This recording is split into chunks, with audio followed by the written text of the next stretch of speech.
Confederación General del Trabajo y la República.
Soy Víctor de Genaro, militante de los trabajadores, hoy diputado de la Nación en representación de la Unidad Popular.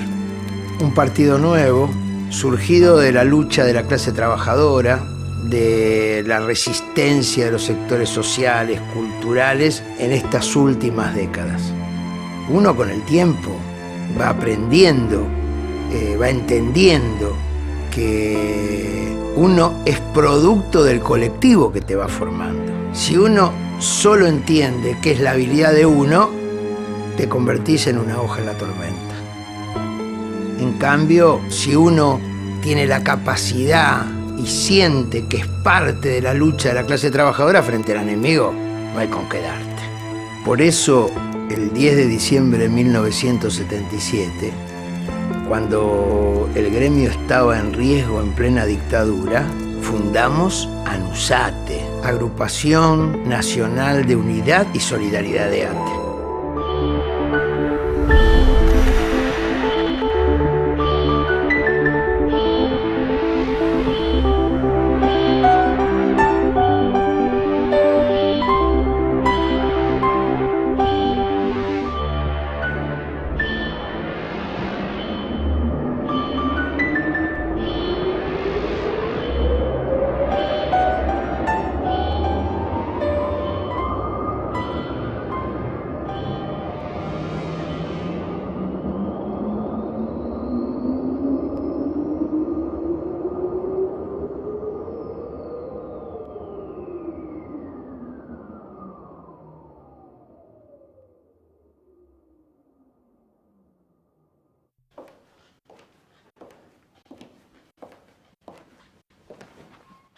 Era 1966, estaba por cumplir los 18 años y mi viejo me hacía entrar en la Secretaría de Estado de Minería, donde él trabajaba.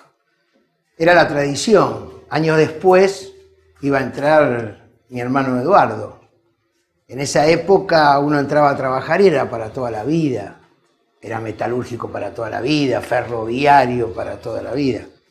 Y para mí era bueno entrar al laboratorio químico porque pensaba estudiar física en ciencia exacta. Del sindicalismo, ni idea. No estaba en ninguno de mis planes. Che, Víctor. Sí. Los compañeros de pinturería están todos de acuerdo. Bien. Decile que la asamblea la hacemos en el comedor.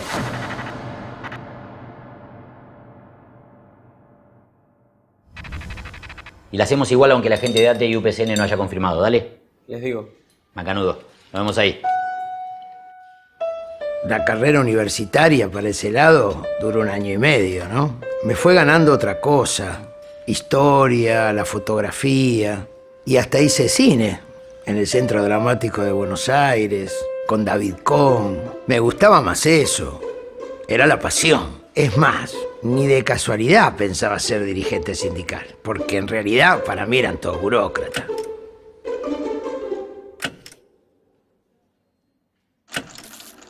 Muchos miles de años, eso a nosotros nos preocupa mucho más. La definición de un sindicalismo que piense... La militancia social era cosa natural en todos nosotros. Me sentía más militante en Villa Jardín, uno de los barrios de Lanús, haciendo alfabetización de adultos, militando socialmente y no sindicalmente. Por eso para mí no es casualidad todo lo que significaba las películas de compromiso social, de historia, ni qué decir de Tiredié, que es una de las películas que me hizo ir a estudiar cine. Imagínate, La Hora de los Hornos. Yo pasaba esa película en las casas de los compañeros. Era una construcción colectiva, era un debate.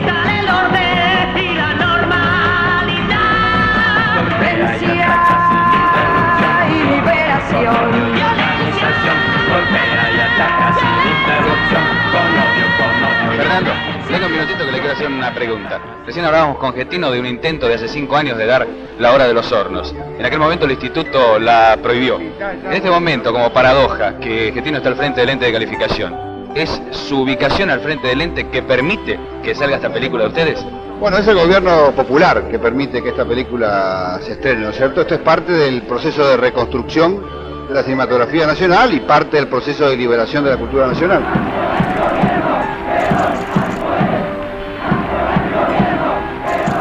Yo he aprendido que el tiempo es muy relativo. 49 días duró el gobierno de Cámpora. Y en nuestra vida fueron años. Que asumió Condor Ticós, presidente de Cuba, y Salvador Allende, presidente de Chile. Ellos en el balcón y nosotros en la plaza desbordándola. Esa noche, en la cárcel de Devoto, el grito "abran carajo" o "la tiramos abajo" fue impresionante.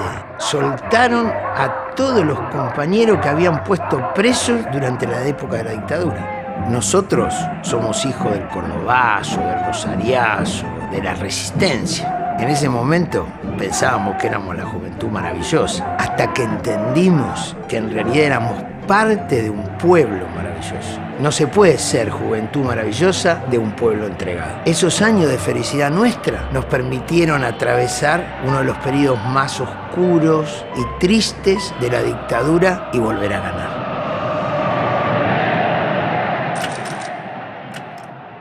La CGT de Ongaro, la CGT de los argentinos, contra la CGT de Bandor duró 3 años. Y fue una discusión entre los burócratas autoritarios y los democráticos combativos.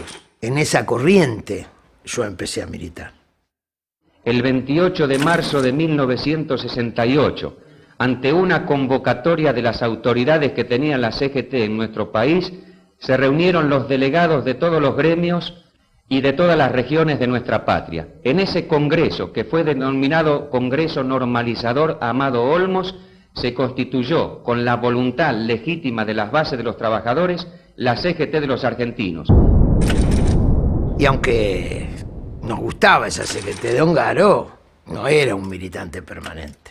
Uno se formaba en la Resistencia, en Lanús mayoritariamente eran peronistas y uno iba creciendo en esa identidad. Después del 70, en realidad empezamos a participar más. Nosotros no formamos parte ni de la Juventud Sindical Peronista, pero tampoco de la JTP. Sacamos un material muy interesante que decía que nosotros no aceptábamos ser jóvenes de unos o jóvenes de otros, sino que para nosotros la contradicción fundamental era explotadores contra explotados. Por eso, agrupación de trabajadores estatales peronistas. Veníamos formados en esa identidad. Fuimos a ver a los gremios y UPCN nos dijo que no, y ATE nos abrió las puertas. Y empezamos a construir ATE en minería. Y en septiembre de 1973 me eligieron secretario general de la Junta Interna de Minería. Gracias por todo. Gracias, compañero, por la confianza. Gracias por venir. Bueno, más allá de que estamos adentro de la Asociación Trabajadores del Estado... Como dijo mi viejo, ahora vas a tener que elegir. O te aplauden los compañeros o te aplauden los jefes. Los dos al mismo tiempo no te pueden aplaudir. Y es absolutamente así. Nuestro compromiso es con ustedes y con la realidad del país. Gracias, compañero. Muchas gracias.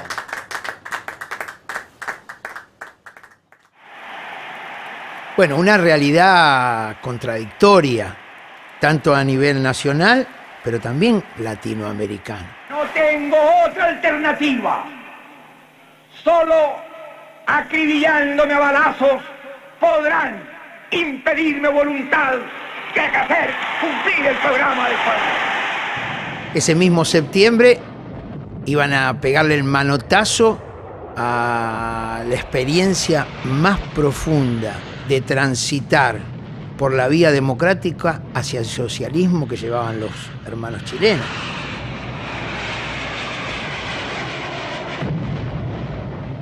Va a hablar en este acto multipartidario en memoria de Salvador Allende, y a él queremos preguntarle sintéticamente su opinión sobre el golpe del 11 de septiembre.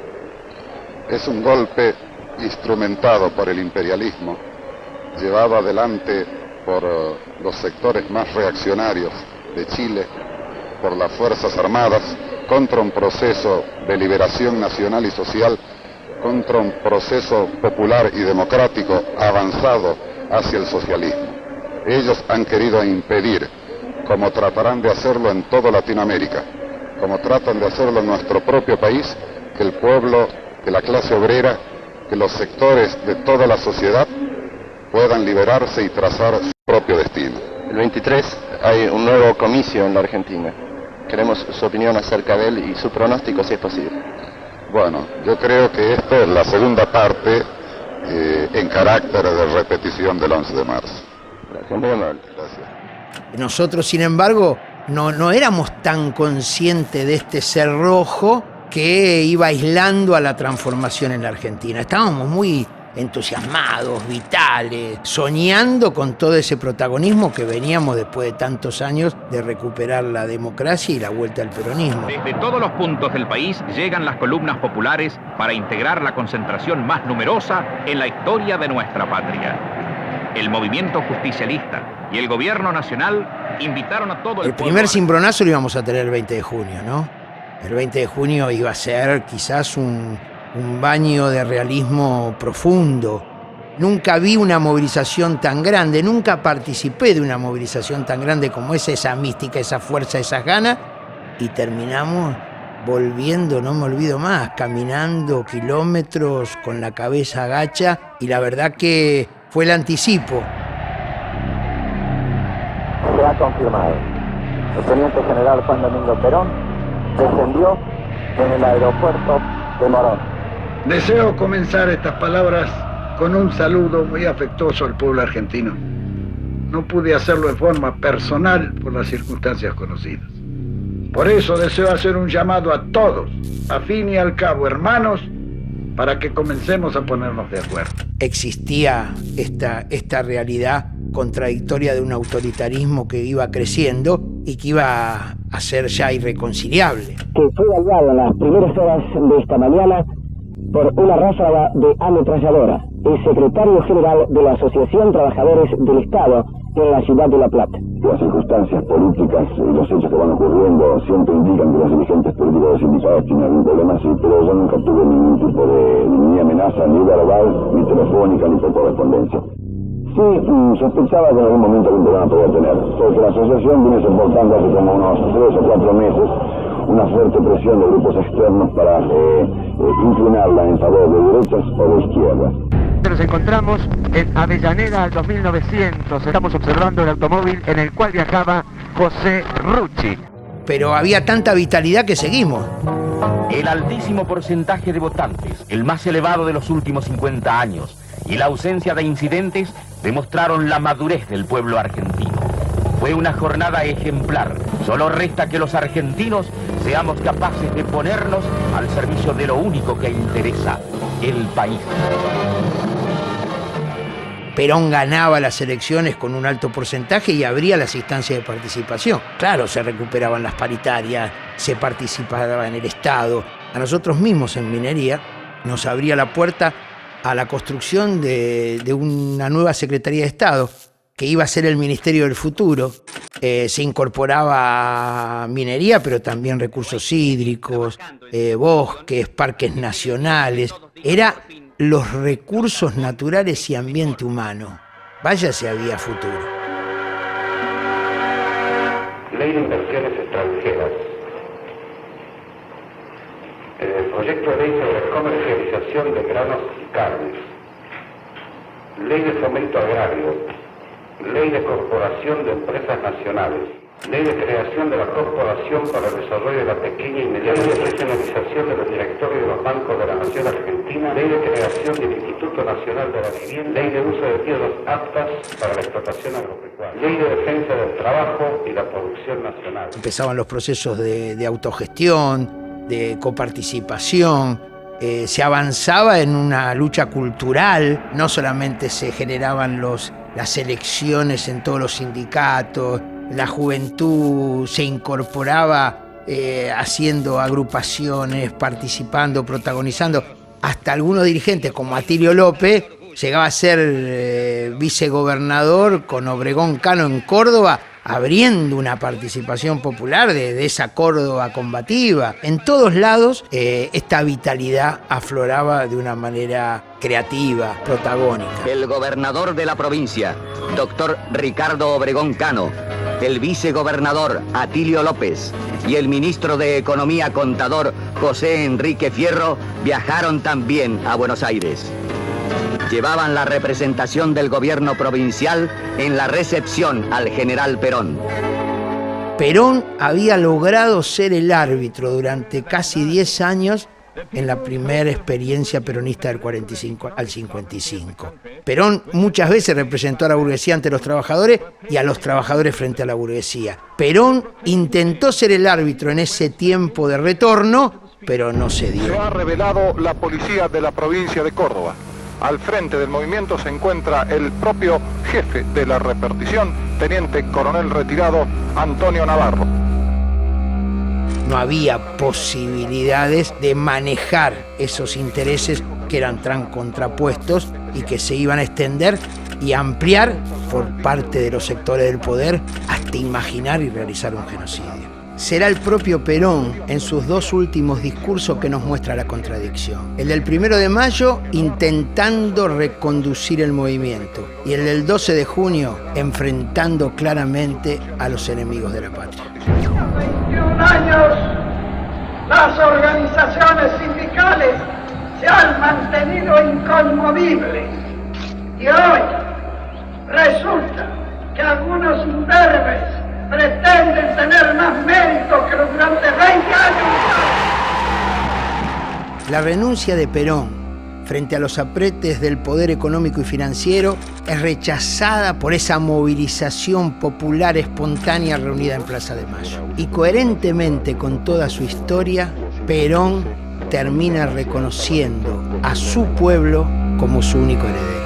Sabemos que tenemos enemigos que han comenzado a mostrar sus uñas,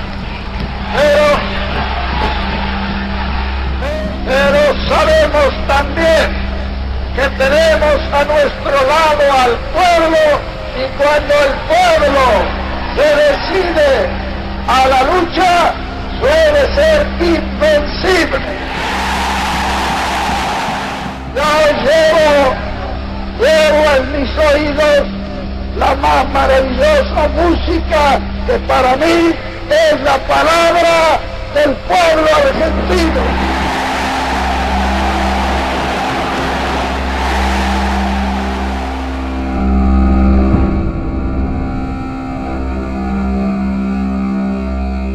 Ya estaba muerto Perón, el gobierno entró en una crisis impresionante, las 3A, con López Regas a la cabeza, empieza a matar compañeros, a aterrorizar a todo el campo popular, y económicamente nombran a un ministro de Economía que produce una gran devaluación. Nada nuevo. O sea, intentan aplicar en democracia lo que van a aplicar en la dictadura: terror y política económica antipopular. Y el 27 de junio de 1975 se produce una rebelión popular, la rebelión popular. Y todo el día la gente colmó la Plaza de Mayo. No hay ningún dirigente sindical, ninguna organización que se pueda poner en el balcón. Era un pueblo que gritaba lo que no queremos. Fuera López Rey Rodrigo. Ese día empezó el golpe. Ese día dijeron: a este pueblo no hay con qué darle.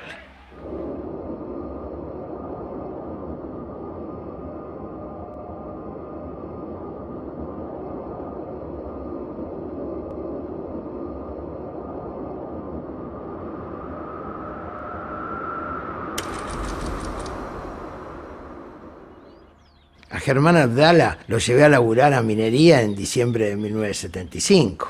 Fue al sector de pinturería y discutíamos el país, el mundo, todo. Buenas. Germancito. Mirá. Quedaron linda, ¿no? Sí, están bien. Che, algunos compañeros están pensando en la discusión chica. Lo importante es hacerles saber que tienen que escapar de las falsas consignas, los falsos debates. Además, tenemos que plantear que los trabajadores tenemos que ser solidarios y ser parte de una verdadera transformación social. Víctor, estos tipos quieren quebrarnos en lo colectivo. Tenés razón. Vamos a hablar con los muchachos, vení. Hasta luego.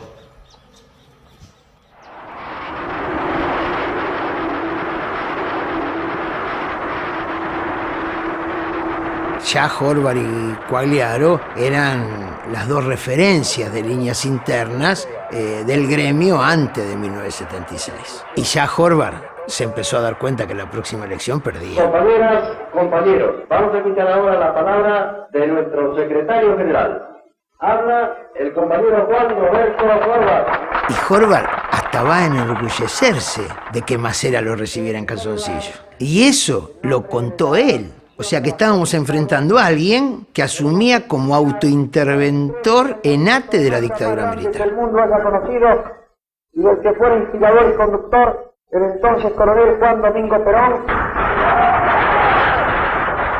La casa ha sido desalojada, todos los periodistas se han ido. La señora Presidente, María Estela Martínez de Perón, según las informaciones que tenemos, ella va a continuar en su puesto hasta el último momento. Líderes del movimiento peronista advirtieron que los trabajadores opondrían resistencia a un golpe de Estado militar y exhortaron al pueblo a defender la unidad nacional. 21:30 acaban de arribar a Casa de Gobierno el ministro de Economía y el ministro del Interior. El 23 de marzo a la noche se decía que iba a haber golpe. Con Luis Vila vivíamos los dos en barraca, en distintos lugares, pero esa noche comimos con él y me quedé ahí. Y a las 6 de la mañana me despierta diciendo, mirá que están pasando en la radio la marchita militar, Comunicado número 1 de la Junta Militar. Se comunica a la población que a partir de la fecha el país se encuentra bajo el control operacional de la Junta Militar. Firmado. Y bueno, fuimos cada uno para su laburo. Él fue para asado, yo me fui para minería. En realidad no teníamos ni idea lo que íbamos a hacer. Bueno, tomamos la decisión y vamos para adelante. No hay Y marcha nos atrás. reunimos ahí con la comisión. Me tocó escribir una frase, claro, era el secretario general. Y escribí, compañeros, la única legalidad que reconocemos es la que emana de la legitimidad del voto de nuestros compañeros. Por lo tanto, vamos a seguir siendo sus dirigentes hasta que ustedes opinen lo contrario. Ante cualquier abuso de la patronal o de la jefatura, dirigirse inmediatamente a los delegados para que obremos en consecuencia.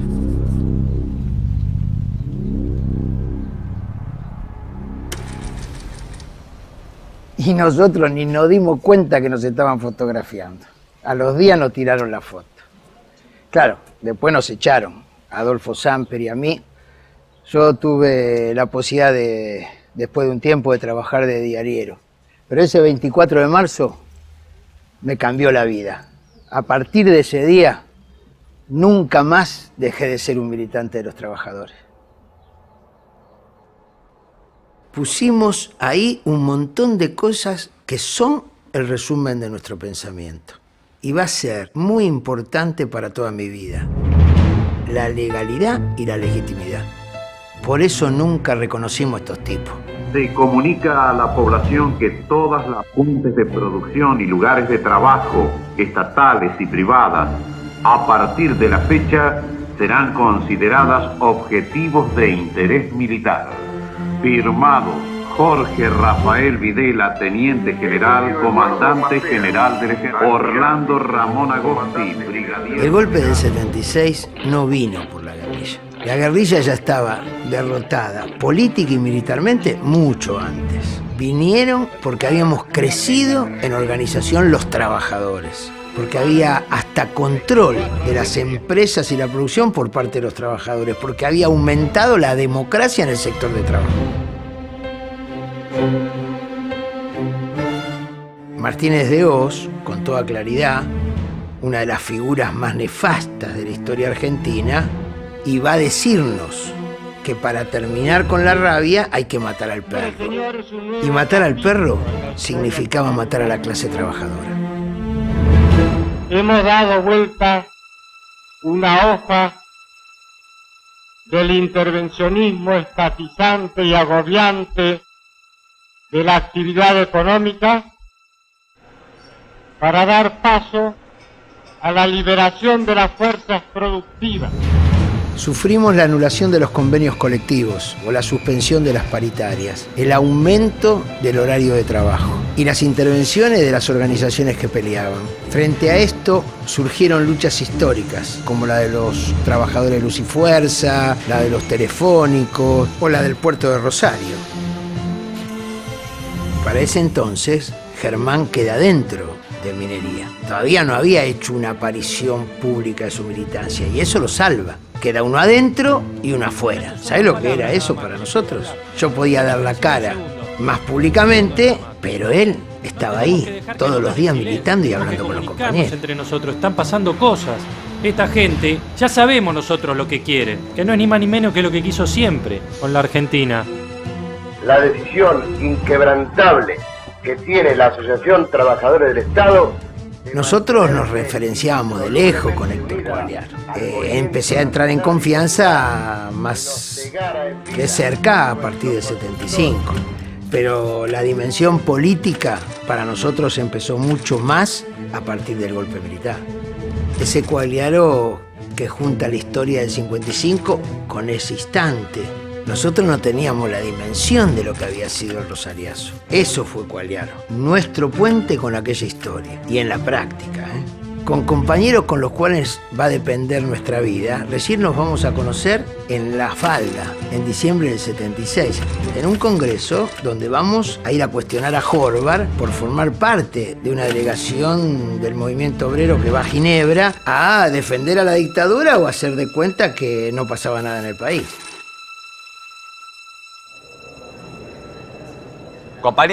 Compañeros, quisiera que nos calmáramos y diéramos comienzo a este congreso. En la inauguración, Horvath nos explica las cosas políticas y nos dice, como ustedes saben, no se puede hacer manifestaciones políticas. Como ven, estamos acompañados por la gente del Ministerio del Trabajo de la Nación. Y dice, y espero que puedan volver sin problema, ver a la familia. Y así terminó la inauguración. El tipo sabía que había mar de fondo entre todos los delegados. Espero que con este congreso podamos definir el futuro del sindicato. Pero, por sobre todas las cosas, que podamos volver a nuestros hogares y estar con nuestras familias. Estábamos indignados. Y comenzamos a silbar la marcha. Y a los 3 segundos estábamos todos cantando la marcha peronista con una fuerza que Horvath decía, no, paren, esto no se puede. Y hay marchas peronistas que se usaron para parar lo que se piensa, ¿no? Pero esta era una marcha contra Horvath, contra la dictadura. Era para sacarnos de encima todo lo que nos aplastaba. Envalentonado con eso, esa noche dijimos hay que echarlo. Y terminamos discutiendo en la pieza del hotel y la verdad que teníamos fuerza para hacerlo. Basta de Horvath. Hoy quedó demostrado que el tipo no tiene suficiente apoyo. Y muchos ven en Héctor a la persona que como secretario general va a defender nuestros intereses. Además, si no lo echamos, nos echa él a nosotros. Yo estoy con Víctor. Hay que hacerle sentir a Horvath que no basta con la impunidad que le da a los milicos para hacernos callar. En esa pieza fue un debate de los que más recuerdo. Ya todos sabemos acá quién es Juan Horvath. Hoy quedó demostrado. Pero miren, muchachos, es preferible el peor de los nuestros al mejor de los milicos. Hay que ir con calma, es cosa seria, hay que ir a paso firme. Claro, nosotros teníamos tanta bronca e ímpetu que lo podíamos echar por traidor.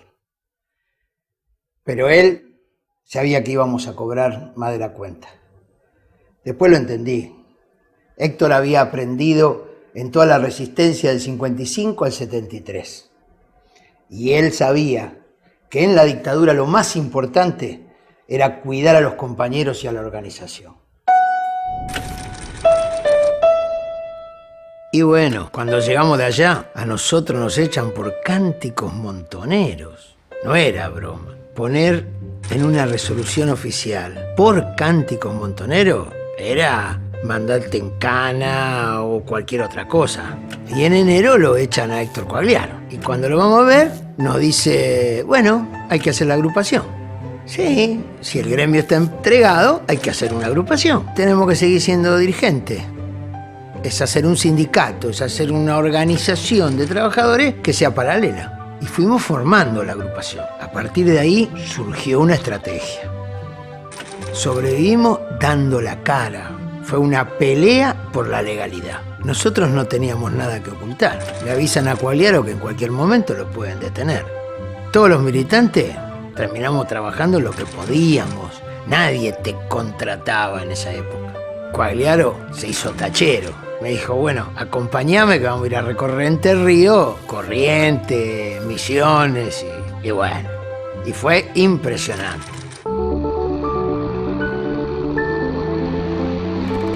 Para mí fue un viaje iniciático en la militancia sindical, en entender la historia. Quagliaro nos transmitía esa historia.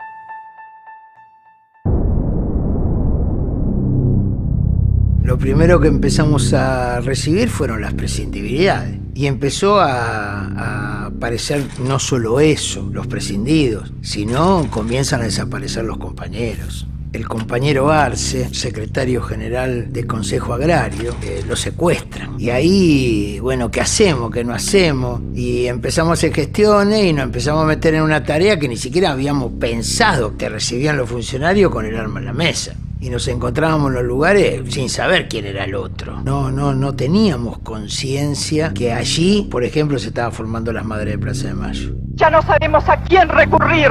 Consulados, embajadas, ministerios, iglesias. Todas partes se nos han cerrado. Todas partes se nos han cerrado las puertas. Dicen que son subversivos, que muestren la cara y digan por qué. Mis hijos los eran subversivos, trabajaban y estudiaban. Eso es lo que hacían. Y te podían detener, te podían torturar, pero desaparecer no estaba en nuestros cálculos. Al dirigente de los trabajadores lo puede desconocer la patronal, la jefatura, los militares, el gobierno, pero no te pueden desconocer tus compañeros. Se puede ser ilegal, pero no clandestino.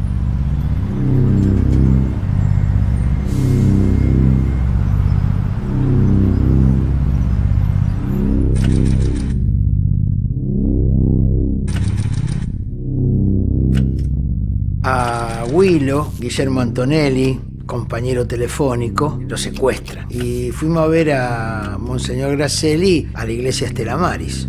Gracelli nos recibe en una habitación no muy grande.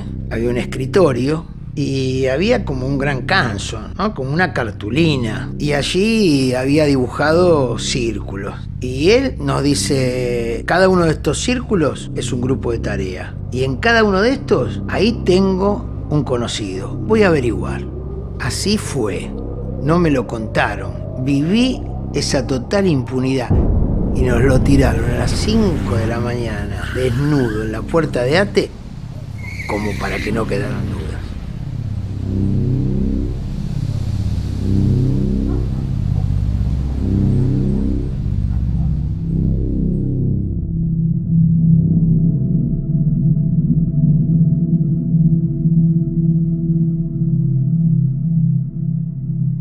El 9 de diciembre, a la tarde, cuando llegamos, estaba Metol Ferrer, un filósofo uruguayo que había sido marxista, pero después se incorpora a todos los sectores cristianos en la lucha por la liberación, y nos cuenta que en la reunión de la Comisión de Finanzas, donde había familiares desaparecidos, entran a la iglesia un grupo y los empiezan a perseguir, a reprimir, los persiguen por la calle. Y bueno, nosotros estábamos en el jardín. Sacamos un comunicado entonces.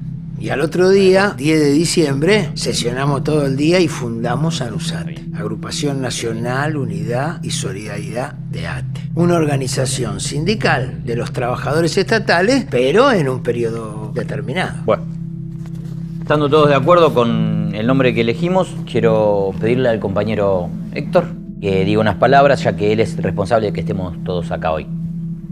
Gracias, Víctor. Con la creación de ANUSATE, estamos abriendo un cauce que transitarán miles de compañeros que aún no conocemos. ¡Qué increíble! Héctor, a pesar de los pocos que éramos, nos hablaba de miles de compañeros que aún ni siquiera conocemos. Era capaz de ver abajo del agua. Y nosotros éramos capaces de fundar ANUSATE 2 días después, en el mismo lugar donde los milicos secuestraban a los familiares desaparecidos. Por eso el pueblo venció a la dictadura, porque en el lugar donde ellos sembraban la muerte, nosotros plantábamos la vida.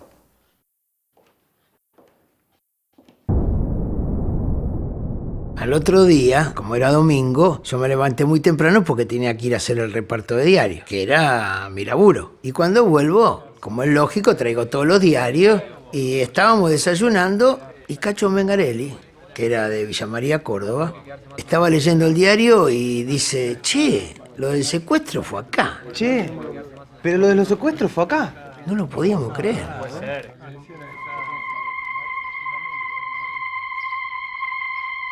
Presenció usted en el año 1977, mes de diciembre, un procedimiento en la iglesia Santa Cruz que tuvo como consecuencia la privación de libertad de personas. Sí. Yo salía de la iglesia, veo que estaban tironeando a 2 mujeres. Lo que más me impresionó fue el movimiento de gente y las armas. Y escucho gritos, quejidos o llantos, no sabría precisar bien, de dónde es la entrada de la parroquia, que es hacia mi izquierda. Ninguno dijo que escuchó que fue ahí. Siempre pensé que era como una negación colectiva, porque si alguno de nosotros hacía conciencia que era ahí, teníamos que dejar todo. Nos había costado tanto llegar que, bueno, fundamos y otra cosa. Pero mientras sea desaparecido, no puede tener ningún tratamiento especial. Es una incógnita, es un desaparecido. No tiene entidad, no está. Ni muerto ni vivo, está desaparecido.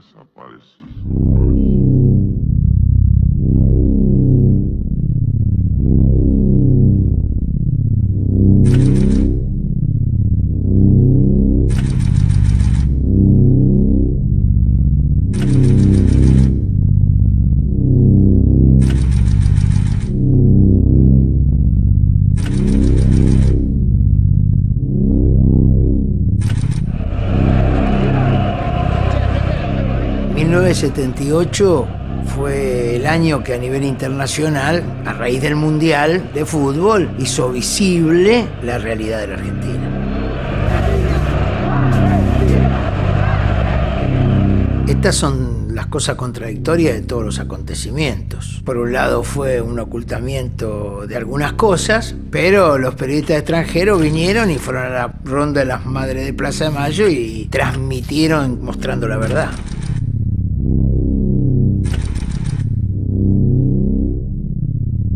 Durante el Mundial, desde la Comisión de los 25, que reconocía a los sindicatos intervenidos, que reconocía a las conducciones del 24 de marzo del 76, en 1977 resuelve no ir a Ginebra. Pero en el 78 va una comisión acordada con la condición de que no se cambie el documento que se va a leer en la conferencia. Y es el primer documento del movimiento obrero que denuncia las desapariciones a nivel internacional.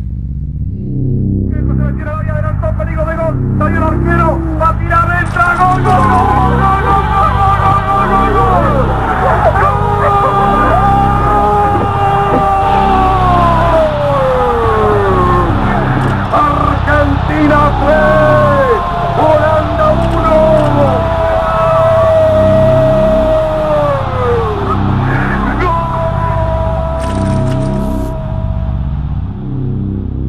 Hasta acá eran todas resistencias parciales. Pero en el 79, 27 de abril del 79, se va a producir el primer paro nacional contra la dictadura. Esa nacionalidad es determinante y nos salva. Habíamos parado. Claro, no fue un parazo, pero se sintió en muchos lados. Fue la nacionalización de la pelea. Y al año siguiente, 1980, ante la defección de algunos dirigentes, se forma la CGT Brasil. Brasil es simplemente porque era la calle donde funcionaba.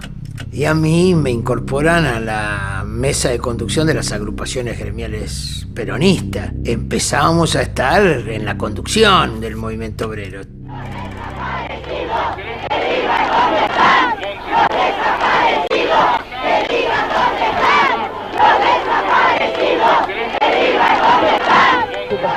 ¿Dónde está? Warum sind Sie hier?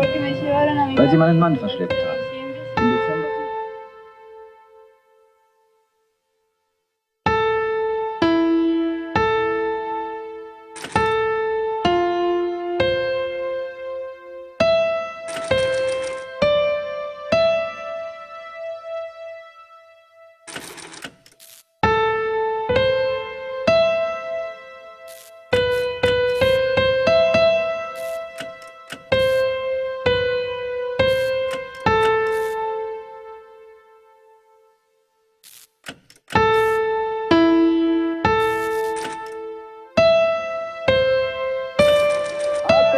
País a gritar todos con nosotros. Argentina campeón del mundo. Argentina campeón del mundo. Como es habitual en nuestro querido país, festejando con total corrección esta nueva victoria del fútbol argentino. Muñoz. Gracias, Muñoz, impresionante en la Casa de Gobierno cuando estamos aguardando la presencia de su excelencia el señor presidente. Una verdadera multitud embanderando blanco y celeste. Y en los 80, nuestros compañeros se empiezan a incorporar a las seccionales de la CGT Brasil y empezamos a tener como agrupación más volumen de resistencia. Nosotros empezamos a trabajar con la Asamblea Permanente de Derechos Humanos, nos invitaban a hablar, conocimos el trabajo del CERPAG y en 1980 le dan el premio Nobel a Pérez Esquivel. Y el secretario ejecutivo era Claudio Lozano. Y ahí conocí a Claudio, organizando el homenaje que con Ricardo Pérez le íbamos a hacer en nombre de todo el movimiento obrero. El 7 de agosto va a producirse la marcha San Cayetano, marcha multitudinaria. Bueno, multitudinaria para esa época, 15.000 personas movilizadas en tiempo de la dictadura, ¿no? Pero eso significaba que ya la dictadura tenía los días contados.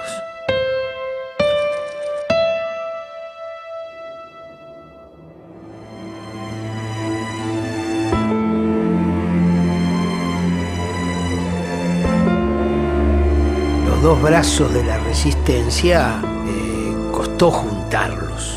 Yo tenía la suerte de militar en los dos, ¿no?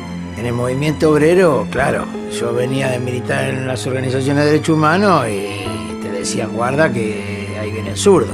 A la inversa, en el movimiento de derechos humanos, como yo militaba en el movimiento de los trabajadores, te decían, ojo, que ahí militan los fachos. Había prejuicios, ¿no? No todos, por supuesto, pero los dos brazos que voltearon a la dictadura fueron estos dos. Y el 30 de marzo va a ser la irrupción. Veníamos con paros, movilizaciones, pero ese día íbamos a ir a la Plaza de Mayo.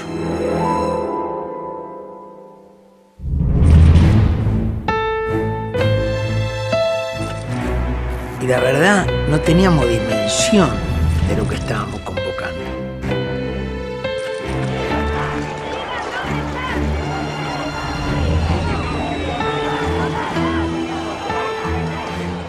Ni llegamos ahí, nos pusimos atrás de la bandera paz, pan y trabajo y empezamos a gritar, se va a acabar la dictadura militar. Y bueno, empezaron a pegarnos como para que tengamos.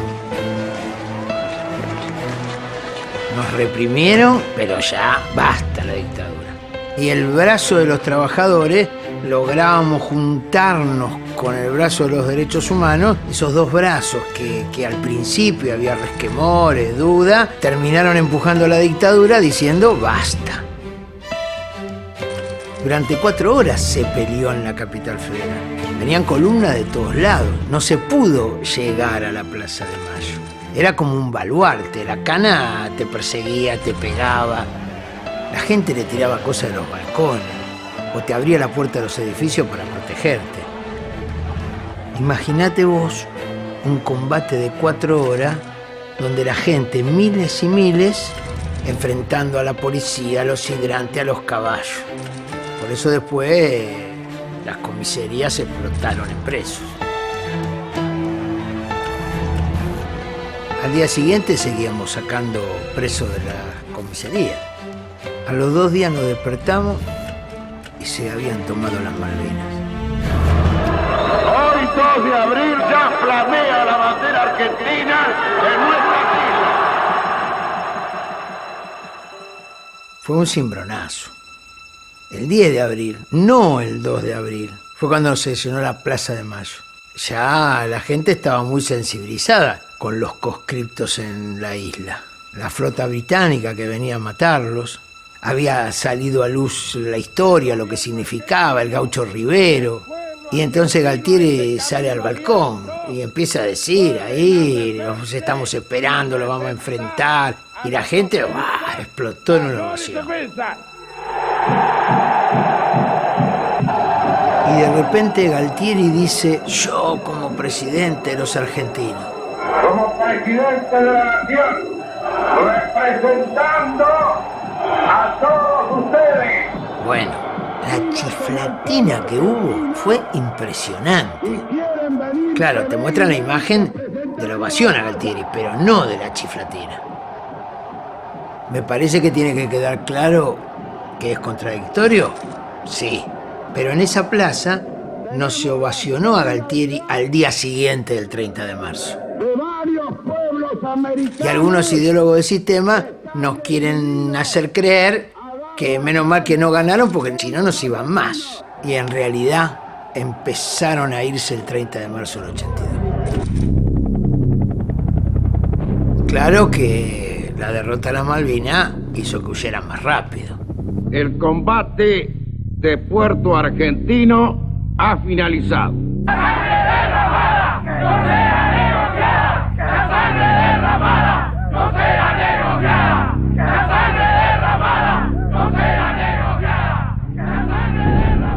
Ahí aparecieron los partidos políticos. Apareció la multipartidaria. Todos los partidos están por ahora en la etapa de la afiliación y al mismo tiempo proyectando a sus hombres de primer nivel para una futura confrontación electoral que sabemos que será en el breve plazo. Y eso pone irreversiblemente que vamos a votar, haciendo que 1983 sea un año de movilizaciones. En el día de mañana, a las 16 horas, la Confederación General del Trabajo de la República Argentina va a salir desde su edificio provisorio, aquí en Brasil, y luego nos encaminaremos hacia el Monumento al Trabajador, donde rendiremos conmemoración a la jornada gloriosa del 30 de marzo de 1982 y a ese mártir del trabajo que fue el compañero José Benedicto Ortiz. Como consecuencia del acatamiento al paro de la mayor parte de los medios de transporte, es poca la gente que se ve en el centro de Buenos Aires. El ausentismo es más del 90%, las fábricas completamente inactivas y es casi nula la actividad comercial y escolar. Y 1983 va a ser un año de muchas movilizaciones, estallando las elecciones que termina ganando Alfonsín, aunque nadie lo esperaba. Raúl Ricardo Alfonsín, juro por Dios nuestro Señor y estos santos evangelios, desempeñar con lealtad y patriotismo el cargo de presidente de la Nación.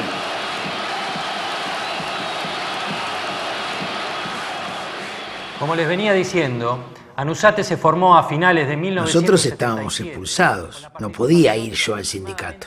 Estaba Germán, y en realidad en el plenario Germán descollaba. Ya empezaba a ser la referencia de toda la capital, y en especial de la camada más joven.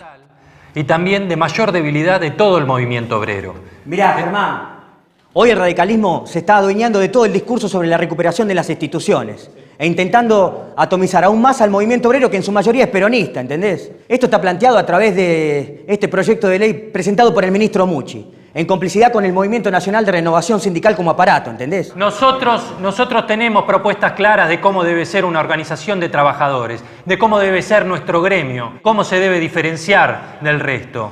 El camino. Las juventudes políticas del 83 fueron un reverdecer de la militancia. Y así como fue Quagliaro con nosotros, ahora nosotros éramos el puente con esas generaciones. Y esas generaciones había que ganarlas. De la democracia. Y con la legitimidad que da la clase trabajadora, como siempre dice Víctor. La consigna que guía toda la campaña de democratización de nuestro gremio es por la reconstrucción y la renovación de ATE. Esta consigna la venimos forjando desde los orígenes de ANUSATE, porque no es una cuestión de dialéctica política o cuestiones de campaña como viene haciendo el gobierno. Esta es una convicción de los trabajadores.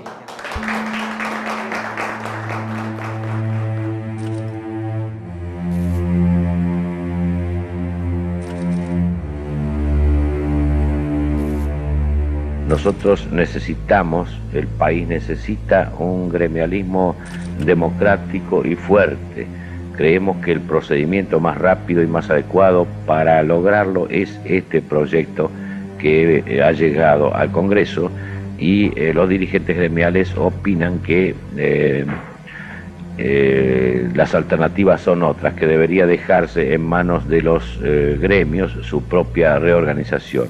Yo recuerdo que la ley Mucci aparecía para muchos sectores cercanos a nosotros como una herramienta de democratización del movimiento obrero. Claro, paralelamente se iban a intervenir sindicatos, entre ellos ATE, y nos comimos la unidad sindical. No solamente de los sectores que habíamos peleado contra la dictadura, sino con Horvath, al que teníamos que derrotar. Pero mantuvimos firme el criterio que al sindicato se entra de la mano de los trabajadores. Señor Ubaldini, la CGT de la calle Brasil cambia de nombre. No, la CGT de la calle Brasil es para algunos periodistas para diferenciar. Para nosotros fue siempre la Confederación General del Trabajo de la República Argentina. Y como tal va a funcionar después del plenario del viernes que viene. Exactamente, por eso hemos abierto bien los brazos y luego vamos a ver consecuentemente cuáles son los programas, los proyectos a realizar por ella. ¿Se incorporan los no alineados ya definitivamente a la CGT de la República Argentina? Exactamente, lo han reafirmado en el plenario de hoy. Entre las elecciones del 30 de octubre y el 10 de diciembre, Horvath, preocupado porque había ganado Alfonsín, convocó un congreso en la ciudad de Paraná. La mayoría de las seccionales estaban intervenidas por él. ¿Y qué hace? Nos expulsa del gremio. Estábamos ahí en la puerta y el tipo nos expulsa del gremio. No teníamos ninguna oportunidad. Miércoles, qué amargura ese día. Y viene un dirigente que fue para nosotros muy importante en la época de la dictadura. Otro de los ideólogos del movimiento obrero, Miguel Gacera. ¿Qué hacen con esa cara de amargados? ¿No sabés lo que pasó en Paraná? Sí, sé. Por eso vine. Vine para invitarlos a todos a comer al bodegón de acá a la vuelta. Señores, esto hay que festejarlo. Víctor, vos vas a ser el nuevo secretario general de ATE. ¿Qué decís? Horvath, cuando los echó, le dijo al país que el candidato opositor es Víctor de Genaro. ¡Felicitaciones! Vamos, que todavía se puede. Vamos.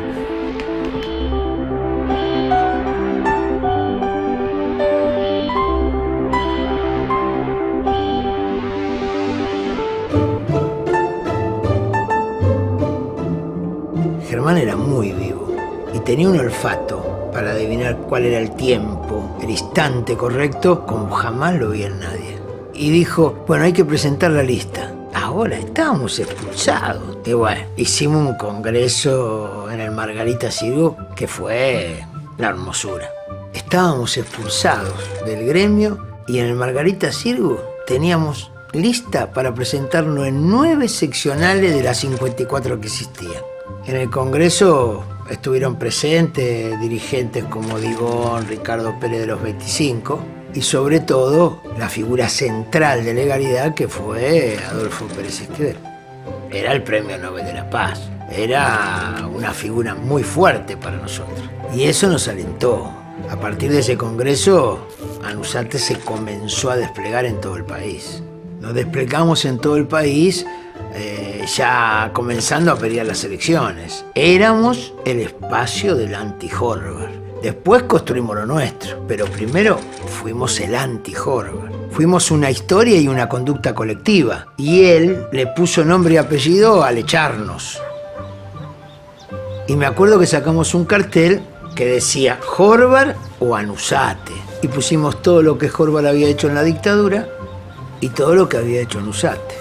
Fue nuestro primer cartel de identidad. Y se popularizó mucho ese cartel, Y tuvimos que presentar lista con miles de cargos, que fue una hazaña. Y encima, después que nos legalizaran y que nos votaran los compañeros, que era lo más importante. Nos habíamos preparado con todo, formado los fiscales, juntado la guita que necesitábamos. La política nos traía los recursos. No, la verdad fue una campaña hermosa.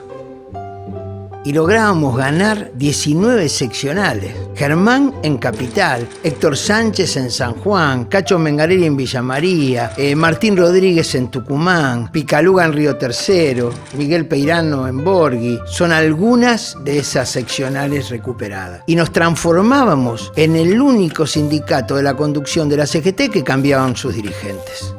Y a los pocos días asumió Germán. Y yo tuve un privilegio. Poner en posesión a un hermano, un amigo, un compañero, no lo hacía cualquiera.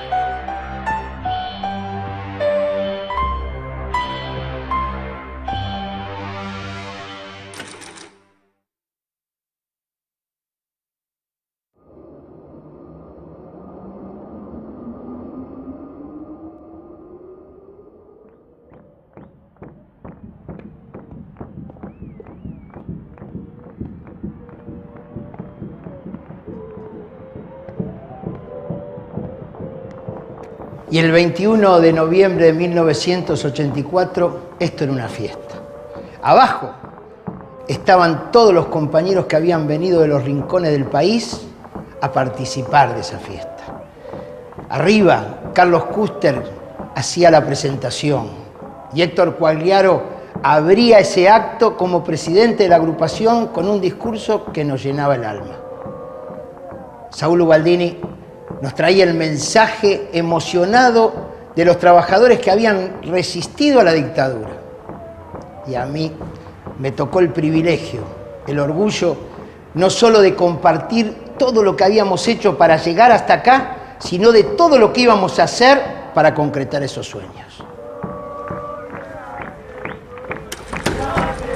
Hay que abrirse a la democratización. El proyecto es ese, en los trabajadores y en todos los órdenes. La libertad y la democracia sindical está en nuestra esencia. Por eso la primera resolución fue: se acabaron las expulsiones, se acabaron las sanciones y en este gremio no se expulsa más a nadie por pensar distinto. Sabemos que hay mucha alegría, pero también sabemos que los momentos que se avecinan para los trabajadores del Estado y para nuestro país no son totalmente fáciles o gratuitos. También sabemos que habrá dolor, momentos críticos, contradicciones, preocupaciones y hasta dudas. Pero tenemos que ser capaces de que esas dudas, dolores y momentos críticos sean los mismos que previo a un parto nos están anunciando el despertar y el alumbramiento de una nueva sociedad. La única garantía de continuar y seguir siendo realmente libres en su verdadera dimensión es que hagamos como hasta aquí, asumir el desafío de ser protagonistas ante todo. En la Argentina ganamos contra la dictadura. Acá terminaron humillados, los juzgamos por televisión. Acá hay un pueblo que peleó. recuperar el gremio implicó primero recuperar la democracia y pelear por los derechos humanos. El 67% de los desaparecidos eran militantes de los trabajadores, delegados, activistas, dirigentes. Y hoy no están, es cierto, pero eran felices peleando y luchando, y por eso hay que recordarlos así.